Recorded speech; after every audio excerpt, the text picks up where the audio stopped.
There we go. We have begun recording, and so welcome to Penet Prithvi, M. Rajshekhar, and welcome to Penet Prithvi, the audience members who are here with us now and who will be watching this later on YouTube. This is Penet Prithvi, the fortnightly virtual program where we speak to writers from India and beyond, working in English as well as other Indian languages. And today it's my great privilege to introduce, well, not introduce because many of you know him already, but to welcome M. Rajshekhar, author of Despite the State. Well, here, guys. This absolutely magnificent book, Despite the State, Why India Lets Its People Down and How They Cope. And we'll be speaking to him today about the book, but also trying to take a 360-degree angle view of not only about the theme of the book and the way the theme has been explained or developed, but also about the inception of the book and also to know a little bit about the writer himself. Let me start off with a short bio of M. Rajshekhar, which is excerpted from his book.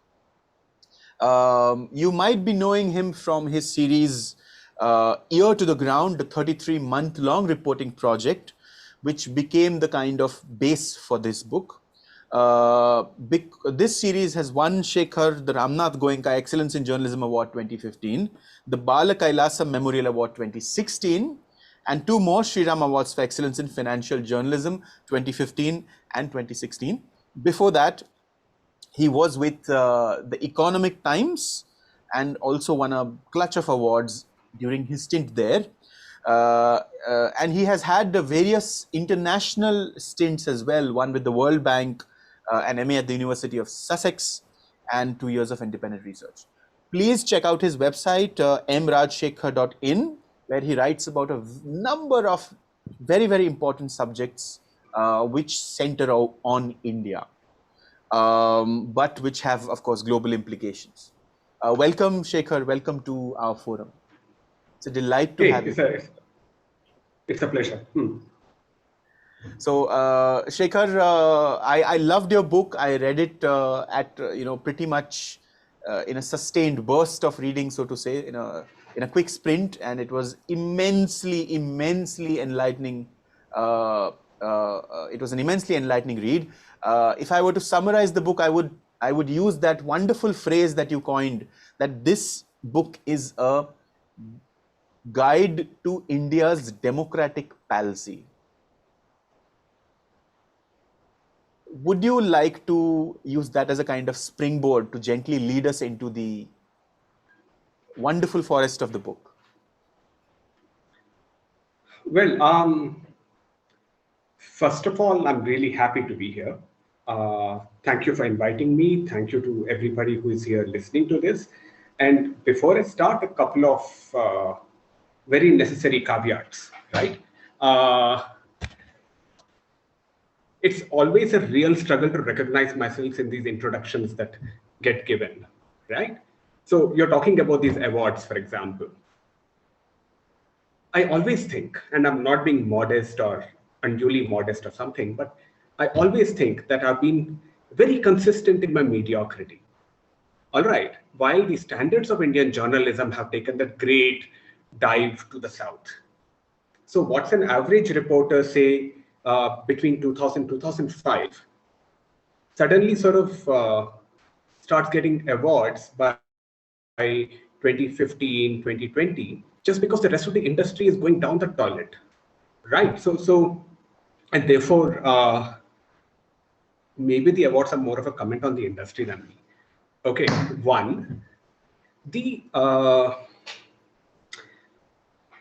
second thing that I really need to say, because I'm sort of mulling over this, is that your game on doing Zoom is so much better than mine. Your set is something else. Okay, so point two. Point three, you're talking about the big book being a guide to democratic policy, right? I'm happy about that line, partly because that's one of the puns that slipped through past the editors, policy making. But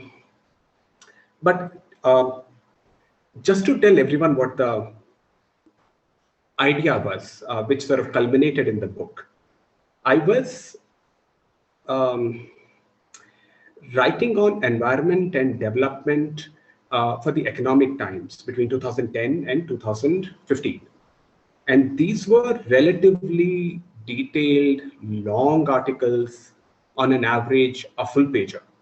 One full pager a month, and then a bunch of other reports feeding off these. But primarily, the output was something which was relatively investigative and detailed on rural India, on environment, and then with the happy advent of the coal scam, on this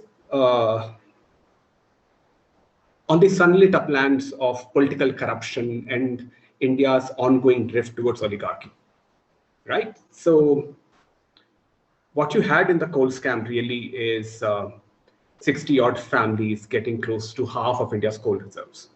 And obviously, these are also the families that get similar access to other mineral resources. They show up several times in companies which are setting up hydropower projects in states like Arunachal. And there was a certain deepening in ET in terms of the sort of issues I was writing on and the processes that I was reporting on. Then came 2014, a very, very decisive mandate brought Narendra Modi to New Delhi, and that took me by surprise. It took a bunch of us by surprise because nobody expected quite such a clearly majoritarian verdict, right? Which suggested that my understanding of the country was outdated. Despite being a rural India reporter, despite spending, at one time I was spending close to 2 weeks every month out traveling. And yet I had missed this, which essentially means that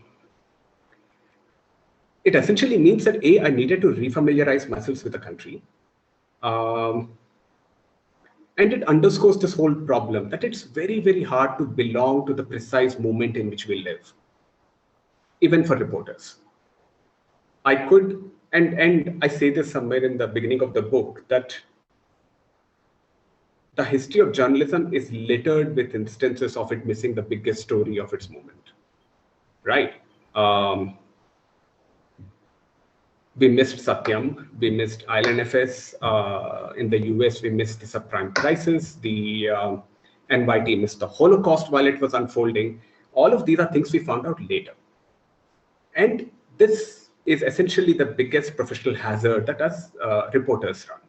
How do we know that 10 years later, we won't look back at this time and say that, you know, हम जो लिख रहे थे और जो हो रहा था, ये बहुत अलग-अलग चीजें थी. So a refamiliarization was needed, and I pitched a reporting project to Scroll, which was 6 months old at the time, essentially saying that let me go live in 6 different states, each representing a different cluster of states, trying to identify the largest processes shaping these states right now. Okay, don't look at events, look at the more subterranean processes which are showing up outwardly as these changes.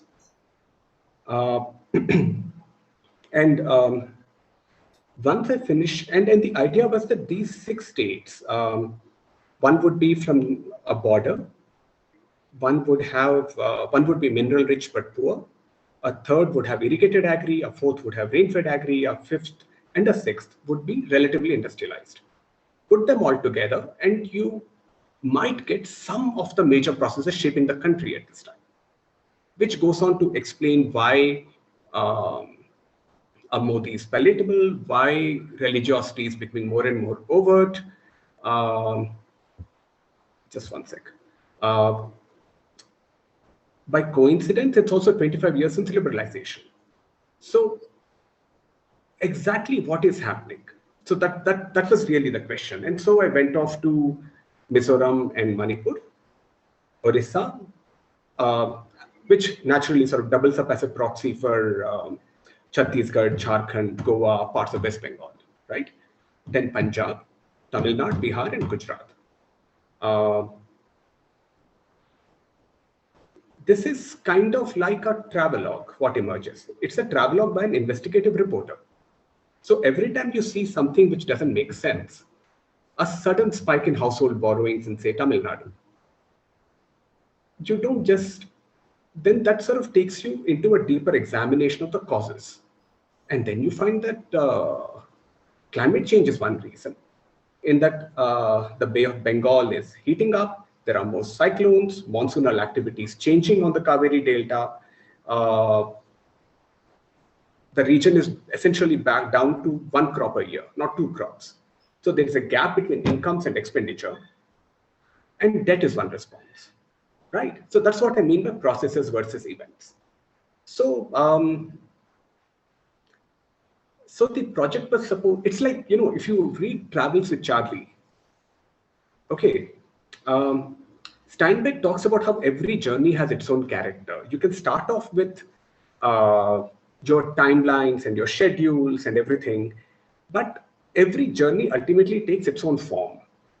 So I started off with this very cocky 15-month timeline for the project. And then I found that I had no conception of the complexity I was getting into. And so gradually this thing expanded. It became a 33-month project. Along the way, I found that while these states were outwardly dissimilar, at a more structural level, they were also united in that in each of them, I saw the states struggling to deliver health, education, justice. The three primary functions of any government, right? I found in each of them political power concentrating right atop the political party. In each of these, I found a very small politically connected elite gaining much more than others. And in each, I saw a very strong, sharp intensification of caste and religious identity. Even in a state like Tamil Nadu, which has been run by parties whose founding ideology opposes caste itself, right? And so then the question, the reporting project ended. This question remained, that how do you understand why 6 different states are converging at the same developmental cul-de-sac, and how do we understand this? So I came back to Bangalore. For the first 2 months of that break, I did not feel like reading anything about India at all. I was burnt out. And then I began reading and gradually tried to sort of create this manuscript, which talks about how do we understand this congruence in all of these states. And emerging from that, if failure to deliver health and education is not only about weak administrative capacities or lack of money, because both of these are proximate explanations. A deeper reason is decisions being made by the political party in power. Just 1 second. This is a Windows computer, and therefore there are pop-ups all the time. I hate Windows. So I use Ubuntu, okay, and this is why this stuff is. I use Ubuntu too, by the way. Yeah, so if I start tearing my hair out in midway, it's another pop-up, okay? so the question is really this, that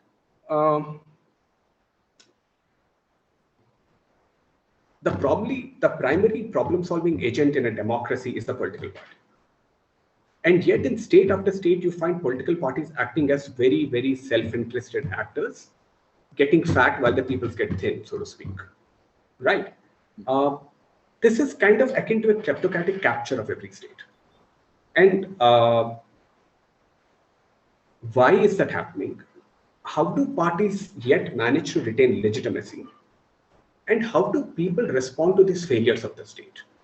All of that then sort of came together into this cheery little volume. And that is the language. Right. So basically, I was very, very impressed by, well, I was impressed by the whole book, but to keep to the theme of the inception of the project, ear to the ground, are you saying that Scroll funded this project, or was it self-funded? How did you gather the logistics and the how did you go about making all these sources or local contacts? How can you lead us a little bit, because the journalists will also be among the audience for this program. So how did you go about that logistical challenge? How did you go about funding? How did you go about sourcing sources? How did you go about local contacts and the logistics of physically moving to other states? Okay, I was on the rolls of Scroll. All right. So I was writing this reporting series for them as a series of articles. Right. So in terms of income, I was taken care of. In terms of the logistics of it, I run. Okay. And the secret to running and to enjoying it is to pace yourself. So again, what is a multi-month reporting project, the secret is to pace yourself in such a way that you don't get burnt out. So one way of doing this was it was quite obvious that I couldn't do this reporting project living in a hotel right through its duration. A, that would be expensive. And B, I don't think I want to subject myself to hotel food for that long. So what I would do is I would take a house on rent in each of these states. All right. It works out much cheaper. I mean, it could be minimally furnished for all I care. I would just rig up a small kitchen so that I could cook for myself. So I would go traveling, come back, and know that at least I will make my anda burji and my khichdi and occasionally dabble with sambar and stuff. But I'll eat healthy for a while before I go out to the field again. And the smartest thing that I bought before setting out was a really good Bose Bluetooth speaker. Okay. Because you cannot, you will end up living in fairly depressing, rundown hotel rooms very, very often. And if you have good music with you, it transports you. Yes. Right. So you sort of know what are the things that are going to press you down. Right. And you budget for those. So, and thereafter it was, so these couple of things I had to do, right? Getting a place on rent, making sure that I was eating well and so on and so forth. Staying in one area for 3 months or 4 months also means that you end up making friends. So it isn't as isolating as you would think it is going to be.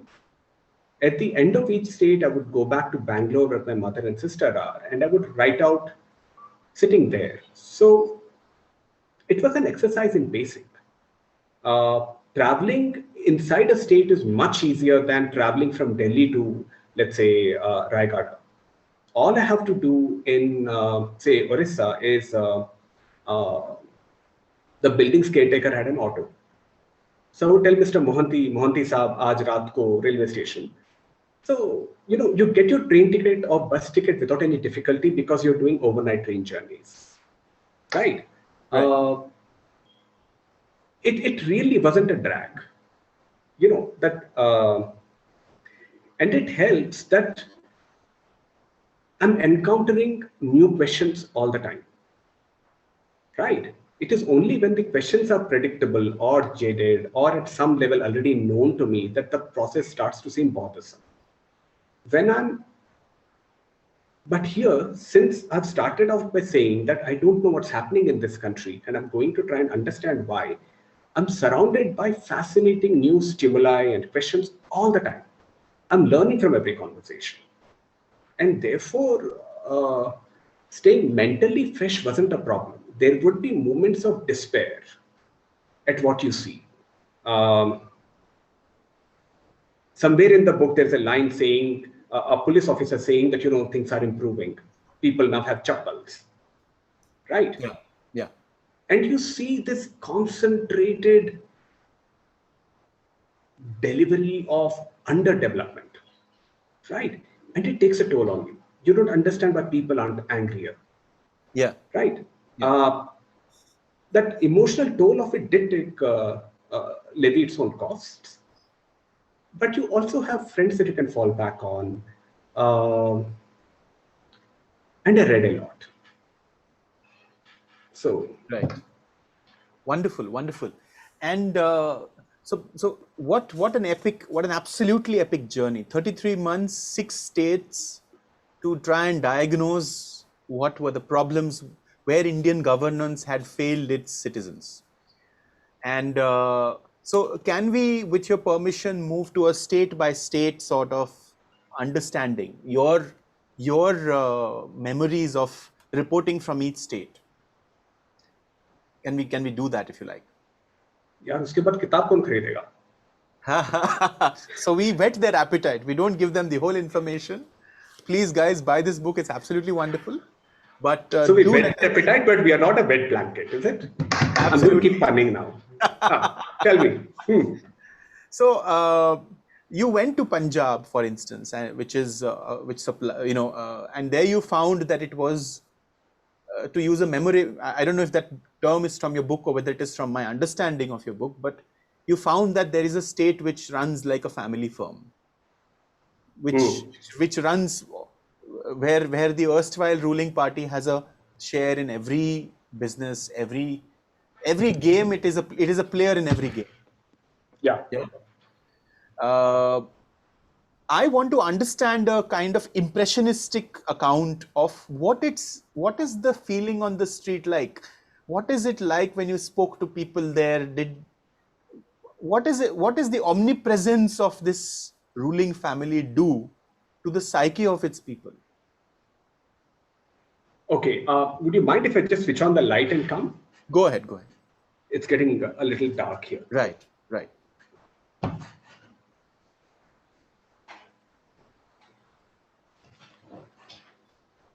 I mean, it's still a tube light. It's not sort of matching up to your ensemble, but still. That's okay. We do what we can with what we have.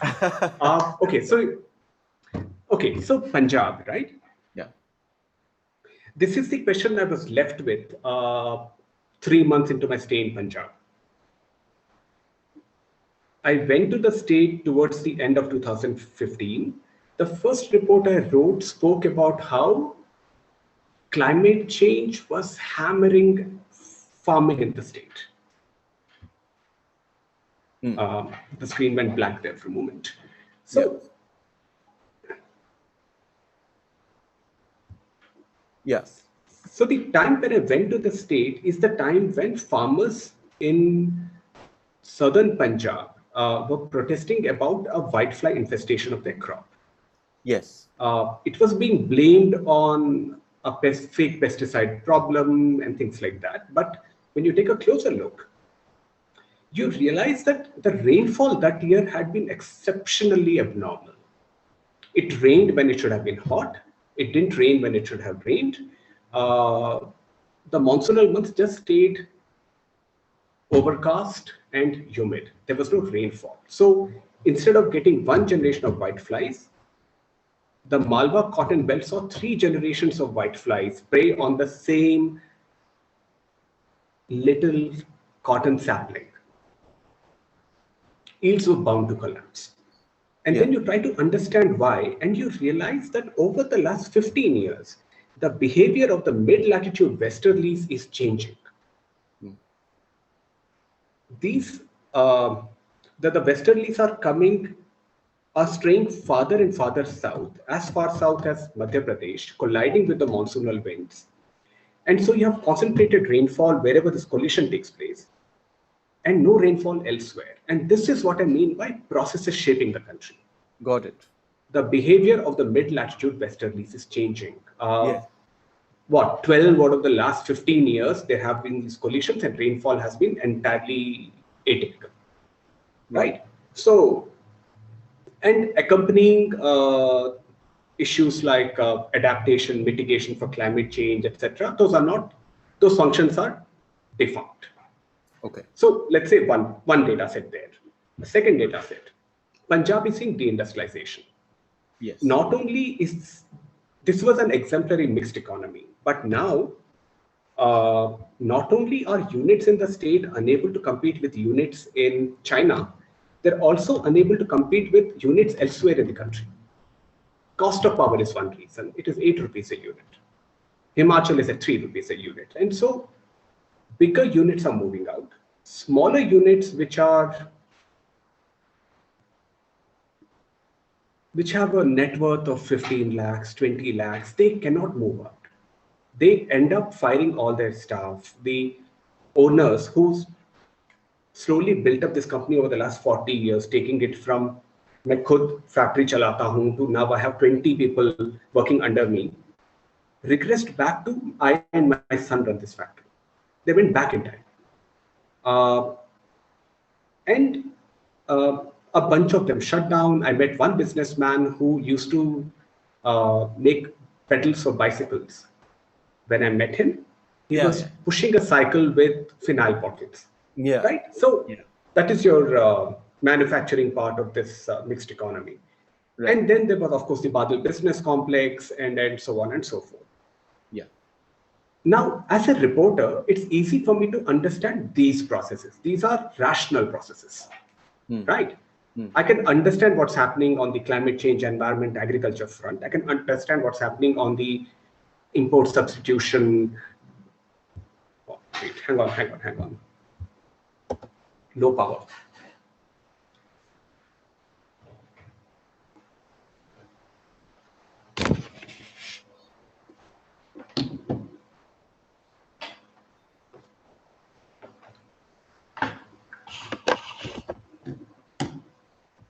Okay, we're good to go again.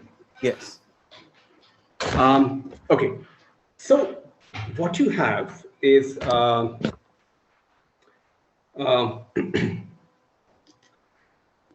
yeah, so it's easy for a reporter to figure out some of these broad macro environmental economic trends.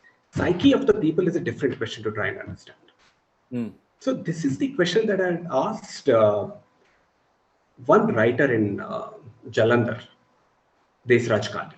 I would do this, that to understand what's happening to people, I would try and talk to people who know their society. Right. So Perumal Murugan, let's say in TN, and Adhavan Chanya in TN. In Punjab, one of the people I spoke to was Desraj Kali. So I call him from Chandigarh. And I say that, Kali Saab, I got your number from Annie Zaidi. I'm a reporter.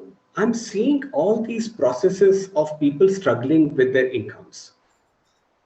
What I'm not able to understand is what is happening to their psyche. Right?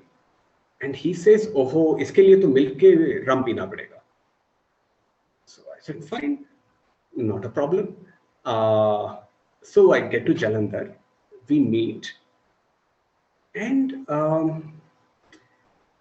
just imagine what the impact of this conversation would have been like.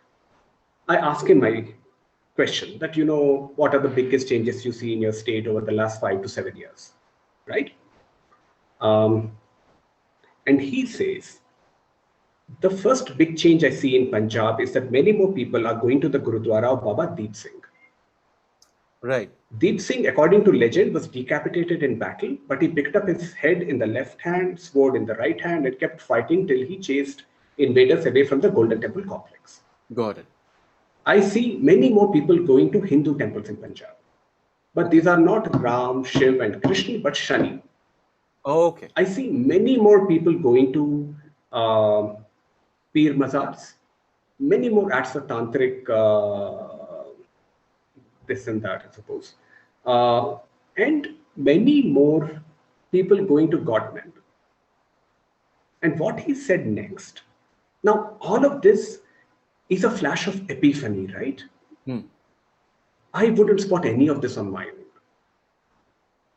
And he says, when there is economic insecurity, in this age of economic insecurity, people are finding themselves drawn to the supernatural.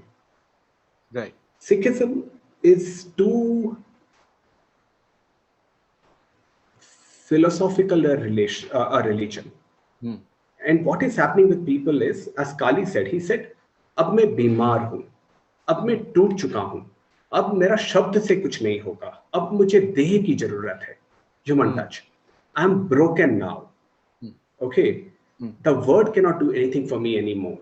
I need someone to put their hand on my head, give me an amulet to wear, give me some mantra to recite to myself. I need someone to tell me it'll all be fine. Right? It's a kind of a response to insecurity. And then I went and met Ronki Ram, who is in Punjab University in Chandigarh studying the rise of new religions. And he said that a society which is primarily ordered along religious lines will seek answers for even developmental problems through religious means. It's like saying that if I protect, अगर मैं अपने धर्म को बचाऊंगा तो मैं अपने आप को बचा लूंगा. That I will think that, you know, I'm being discriminated against, not because of this primary religious identity of mine. We see that. I mean, the strikes of the Kapus, the Patidars. It was one of those insights that underdevelopment can directly lead to an intensification of these more primordial fishering identities. Right. It's not a linkage I'd been able to make earlier in my life for the love of God or money. Right. So that is Punjab. I mean, do you want to go through another state? Yeah, maybe we should go through two. We should take your excellent advice not to share all the, we should go through another one No, at your option. Which one? No, up to you. You tell me. So, let me see how much I remember. I'm sure you have a wonderful memory. So Orissa doesn't get spoken of much, I think, at all, nor do the states of Mizoram and Manipur. So if you would like to focus on any one of these, I would be very grateful.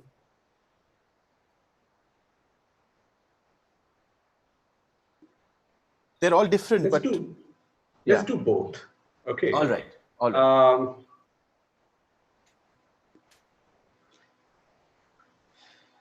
Mizoram is a state I had never been to before. Orissa I had visited earlier, but writing on sharp reports around, say, Vedanta or POSCO or whatever, right? Okay. And these are typically paratrooping reporting trips.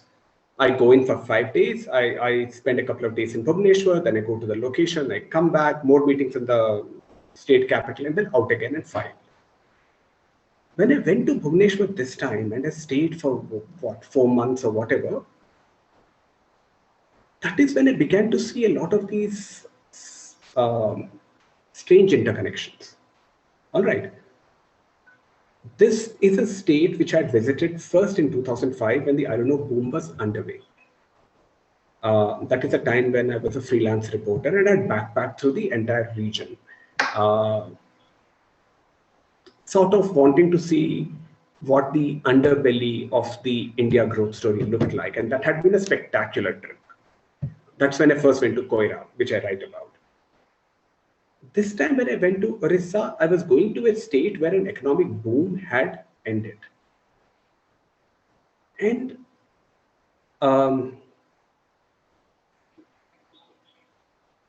the aftermath of the end of the boom is predictable. We all know what that looks like. A bunch of people who were hoping to become rich hadn't, all of that. Some people had become very rich. Most people had remained unaffected by the boom. And looking at who gained kind of showed you who the elite in Orissa were really. But more than that, the really funny thing is that the iron ore boom took off. And right after that, Orissa began to see a series of smaller booms. There was a boom in gold and jewelry shops. There was a boom there was an incredible explosion of engineering colleges. They went from 6 engineering colleges to something like 100 engineering colleges in 5 years flat. Remarkable. Okay. All of them with fairly surreal names. Yeah. Kaustav Institute of Self-Domain. Yeah, you mention all that in your book in a wonderful Right. passage. Yeah. So then you have the real estate boom and you have the chit fund boom. Yeah. And in the media, each of them has received varying degrees of reportage. But what hasn't been explained is why did all of these booms follow the iron ore boom? And why did all of these end when the iron ore boom ended? Hmm. And living there, what you realize is that if Orissa exported iron ore legally worth 2 lakh crores, the state government got a pittance from there, something like 1300 crores or some ridiculous number. Uh, the rest of the gains essentially went to the small mining ecosystem, let's say, right? Hmm. Hmm. Those guys, however, I think had all read Thomas Piketty.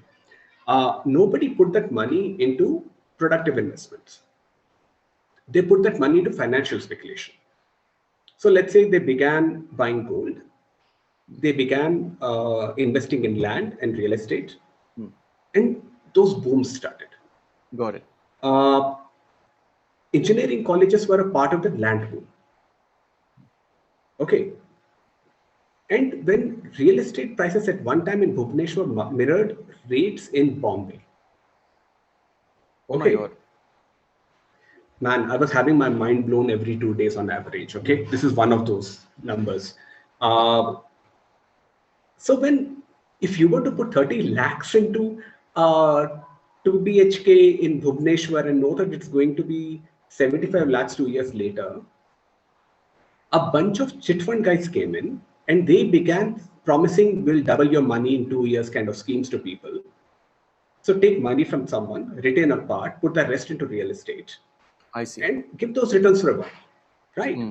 Hmm. And then the iron ore boom ended.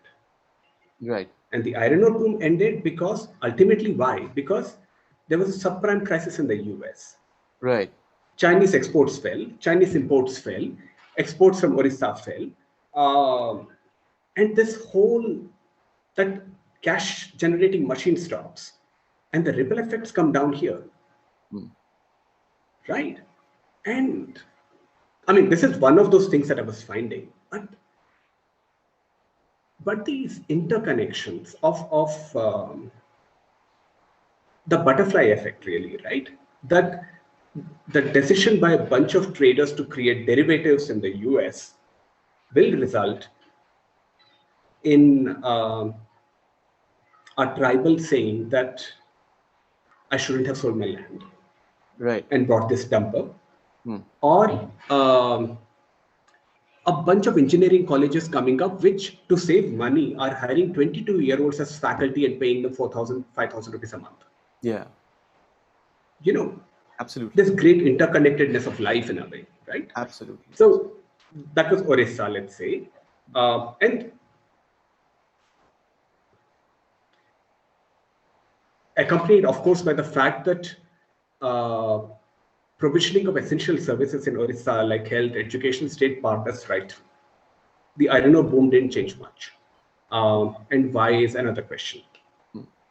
Mizoram was fun. I mean, you stay in an organization for a long time, and I was in ET for 5 years, and gradually you find yourselves molding your thinking to the organization. So you start valorizing some kind of reports, downgrading others because you know that uh, this kind of a report will fare better in this newsroom in terms of, say, a page one or whatever, and others won't.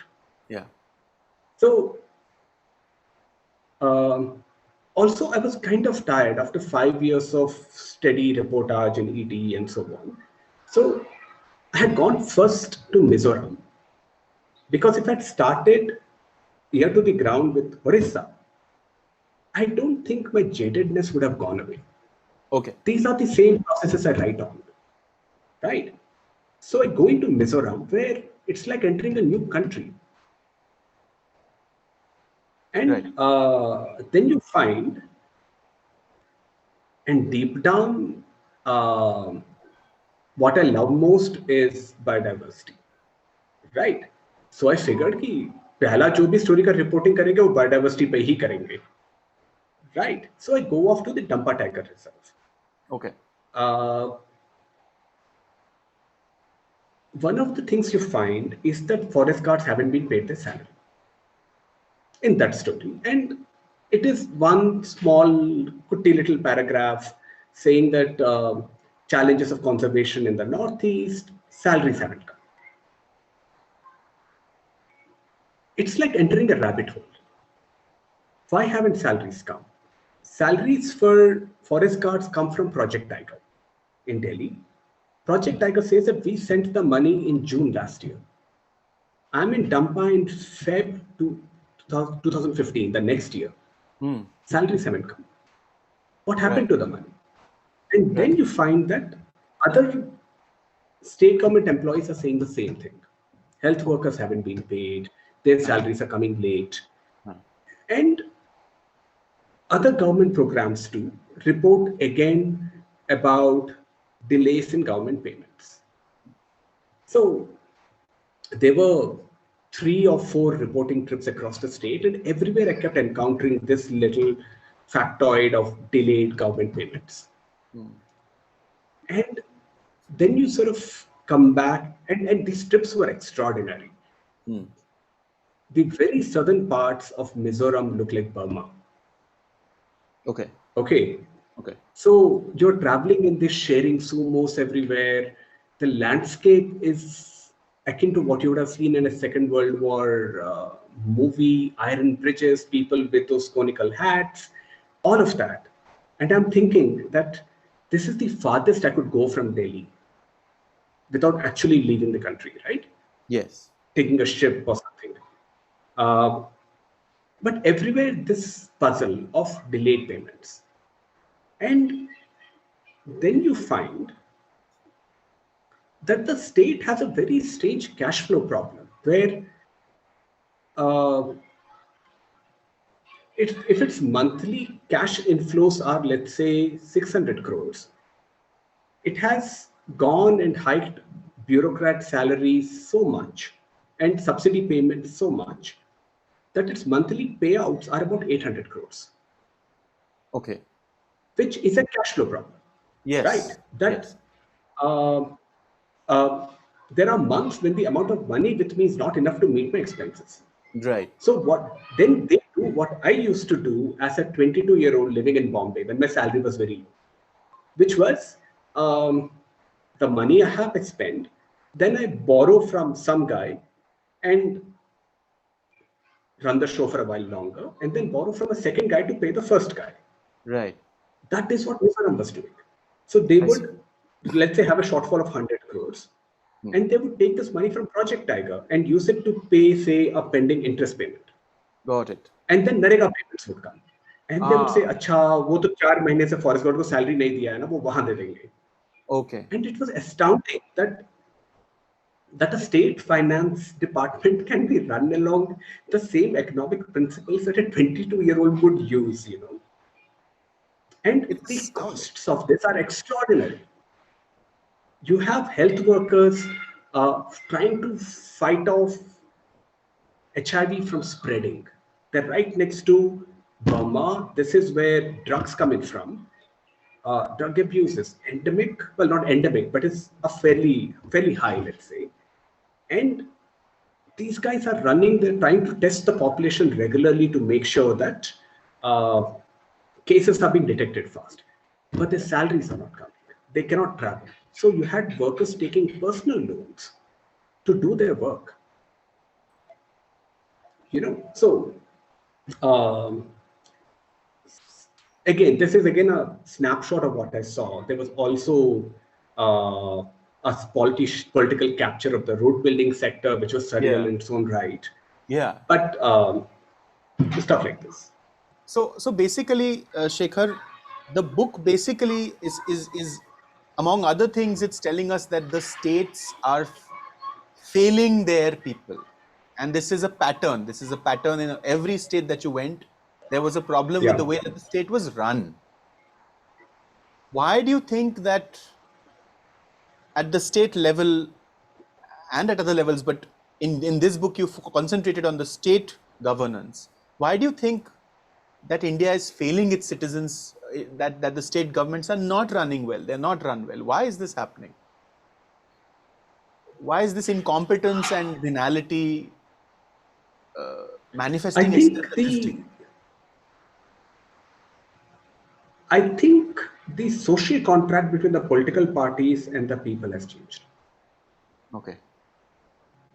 Okay.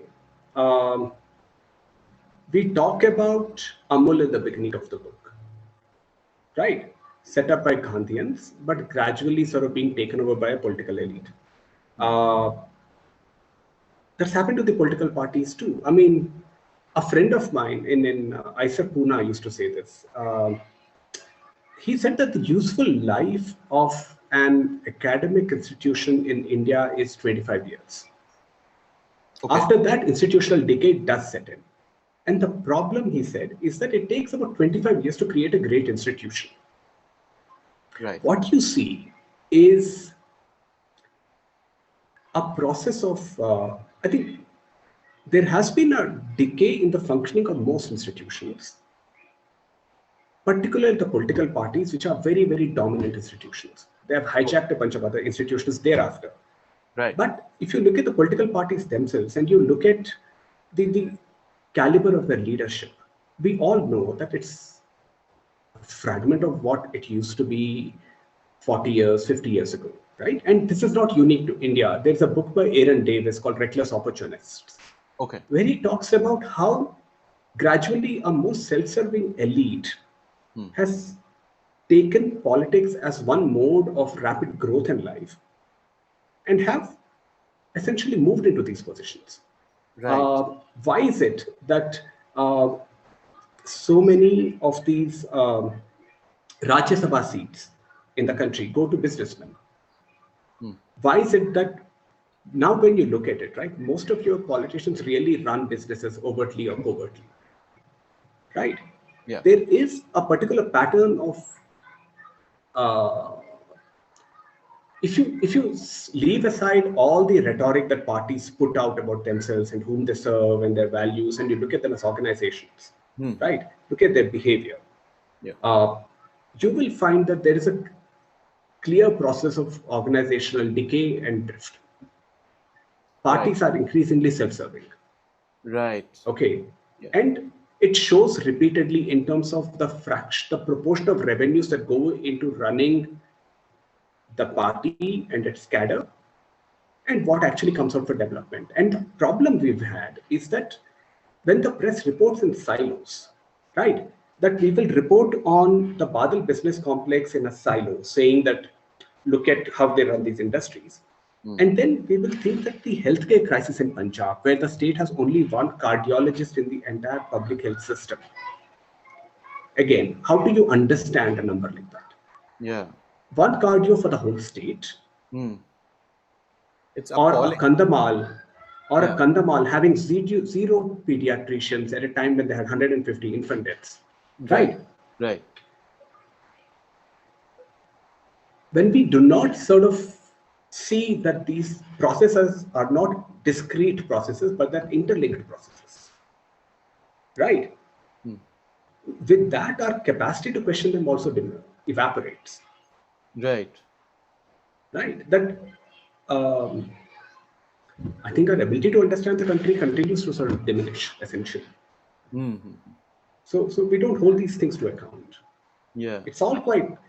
I mean, the fact that I could spend 5 months on an average in each of these states and yet find all this, Yeah. only shows how easy it is to spot all this. Right. Right. Right. Right. Right. And Why isn't it? although to give you credit, I guess one has to be also receptive and open to the possibilities of seeing these things beyond the editorial brief that typically fuels the mainstream media. So we are encouraged in a sense. Yeah. No, it's not that. Okay. See, at its heart, journalism is a knowledge-producing business. Yeah, right. which means it bloody well better have some sort of informed epistemology informing its work, Right. right? Right. I don't really think this is taught anywhere. No, How it's do not. you make sure that your reportage is creating a proportionate picture of the way things are right now? Right. Right. Right. Absolutely. Now, the thing with ideas is Hmm. that every idea you get will be closely related to a pre-existing idea you already had. Right. All right. This is Right. like the theory of evolution. Okay. Every Right. species comes into being in a time and space related to similar species, let's say. I'm paraphrasing Right. very, very badly. Okay. Um,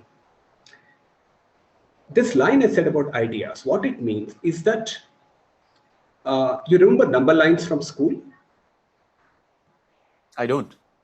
Okay, so just think of a scale, let's say. Yeah. Yeah. All Yeah. right. Yeah. This is your spectrum of what you have to write down. Sure. Sure. Sure. The blue part here is, let's say, what you do not know about, unknown unknowns. So you are not looking at these. The white is what you know.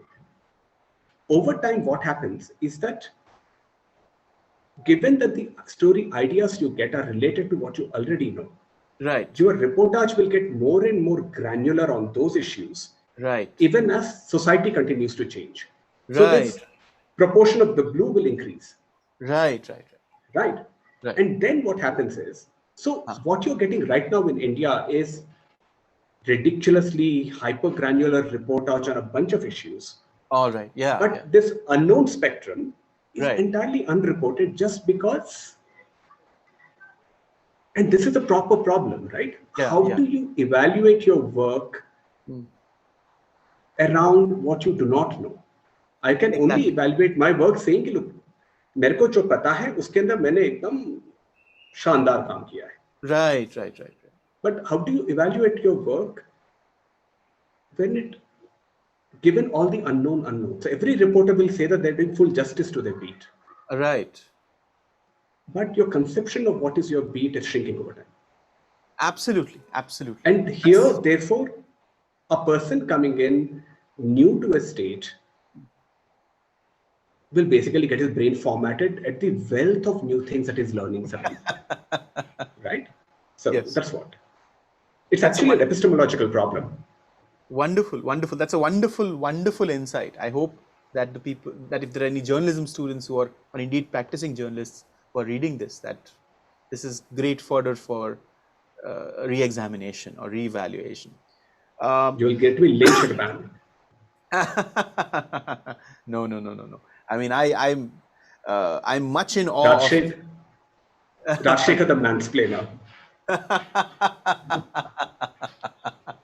No, no, no, no, no. But I'm much in awe of this book and the project that led to it, and indeed, the bibliography that you have mentioned at the end of this book. After the you know, the sheer depth of reading that also went into this book is absolutely impressive. So there was a lot of arranging in the matter of perspective as well. So let me quickly ask the admin if we have any questions from the audience in the chat box. Okay, if not, then we have 10 minutes. Would you like to read out something from the book, Shekhar? Shall we do Dhiru Bhai? Let's do Dhiru Bhai. He's my favorite character in the whole thing. Okay. So this is in Gujarat. Okay. In Saurashtra. And we are talking about groundnut farming. And much of the book is also about how people respond to failures of the state. One thing that you realize is that people are not always sort of glum and hope bereft and so on. People carry on with their lives, you know. And Dhiru Bhai sort of exemplifies it very, very well for me. Dhiru Bhai had a mischievous sense of humor. A burly, mustachioed farmer in his late 40s, he grew groundnuts on 3 acres along the highway connecting the old princely capital of Junagadh to the fishing harbour of Veeravan. He was talking about his crop when the conversation veered to Kisan call centers. These were set up across the country in 2004 to provide information on crops, government schemes, and more to farmers via toll-free number. At the best of times, remote call centers are an inferior replacement to Gram Sevaks. Field workers employed by agriculture departments whose understanding of both farming and local politics make them more effective at introducing modern farming knowledge to farmers. In addition, the bureaucratic impulse to staff positions at these centers at the least cost possible fills them with young agricultural science graduates who lack the experience of farmers. Dhirubhai and his friends would call 1551, the toll-free number for Kisan call centers. Say their grounded trees had a problem, describe the symptoms in extravagant detail, yellowing leaves, drooping branches, the works. And once the tele-advisor would start to advise them, they would yell, "Groundnuts don't grow on a tree," and hang up. "I will show you," Dhirubhai said and dialed the number. He stood with the phone pressed against his right ear while two other farmers and I looked on, wondering what fresh botanical sickness he would invent. No one answered, and he eventually hung up, and we went back to talking about his groundnut crop. Right. I mean, a guy after my own heart. Absolutely. This is exactly the kind of thing I would do. And he said it in Hindi, right? Yeah. So it was, it doesn't always translate well, right? Idiom. In fact, it never really translates well. Okay. And it was hilarious just watching him. I Like can a imagine. long time back, I was doing some rural research in MP. Yeah. And one businessman was complaining about an agribusiness he had been contracted to buy for, and the business was making losses. So I met him and said that I believe you're not happy with said agribusiness, and can you explain why? And he says, "ठीक है शेखर जी, बताता हूँ, लेकिन आप भी सुनने के बाद बोलेंगे कि वाह बेटे, इसी तरह 1.5 लाख के लाख बनाए जाओ." Okay. You know, Okay. that I'll tell you, and Yeah. at the end of it, you will congratulate me and say, "Well done, keep converting 1.5 lakh into 1 lakh like this." Yeah. But it sounds so much better in Hindi. Exactly so. Exactly so.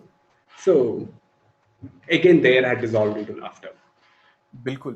So So we yeah, have- I mean, a wonderful session, and I just want to tell our audience that just to sort of tie all the ends together, despite the state, please pick up this book. It is published by Context, which is an imprint of, I believe, Westland. Yes, it is, and it is available in on your online. It is available online, so please buy this book. It's a very essential book if you want to understand how, as the name of the book suggests, why India lets its people down and how they cope. This is Despite the State by M. Raj Shekhar. One of the I actually reviewed this book for a business daily, and I said it was one of the standout books of that year, and I totally stand by that statement. Please read this book. It's absolutely magnificent. Shekhar, thank you so much for joining us. just one thing. There's Yes. a person from Surat asking Okay. how we sort of get out of this Yes, yes. low productivity trap, so to speak. Right. And I've had some people saying things like, democracy is not working. That's what the book shows. And that is not what the book is saying at all. What it is saying is that we are right now, the Indian democratic project is being captured by a bunch of vested interests. It's a kleptocratic capture. Even the majoritarian project is ultimately a kleptocratic capture. All you have to do is look at who it ultimately stands to serve. Yes. Right? What you see in Gujarat is a very strange majoritarian project that the majority community is not doing well. Okay. Right? Why else are the MSMEs shutting down? Why is the Patidars community out on the streets? Yeah. You have a time where like so many other countries, right? I mean, there is not really, we should let go of Indian exceptionalism at some point and look at what has been happening to the post-colonial world. Right. we too are stuck with a sort of increasingly kleptocratic dispensation that the states, every political party is really sort of kleptocratic to varying degrees. What we have to do is figure out a way of protecting our democracy better instead of, like Ambedkar warned, hoping that someone will come in and save us from ourselves. Right. Right. Solidarity, vigilance, all of that. Absolutely. The problem with movies like Bahubali is that they keep casting leaders in some kind of a superhuman sort of a mold. And that seeps into our politics. Yeah. Right. Yeah. You have to hold power accountable.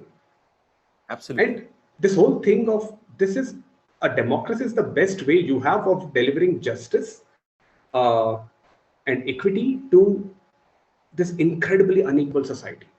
Right. Right. Absolutely. We have to be better citizens and we have to hold power more accountable. There are no easy answers in this. Absolutely. It's not to say that democracy fail ho gaya, kuch aur try karte hain. Democracy is the best hope we have. Absolutely. I mean, for the gentleman in Surat asking me this question, I would say that, read about, say, Thailand and see if you want to become like Thailand. Right. Yes. That's my answer. Yes, absolutely. And holding democracy accountable, that's a wonderful note. No, holding power accountable. Sorry, holding power accountable, becoming more vigilant citizens in an active democracy. That's a wonderful, that's a wonderful thought that I also believe informs your book. So thank you very much for writing it, Shekhar. And this was Pen at Prithvi. So I'll lead us into the conclusion now.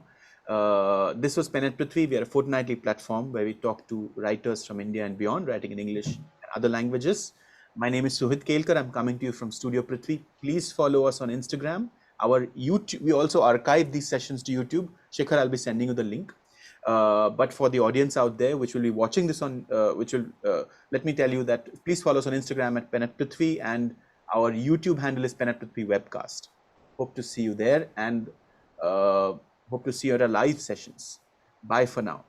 Bye, Shekhar. Suhit, yes. Thank you so much for this, and to all the listeners, I'm really grateful for your time. I mean, wonderful. Attention is the biggest gift we can give anyone, and I'm really grateful. Thank you. Bye.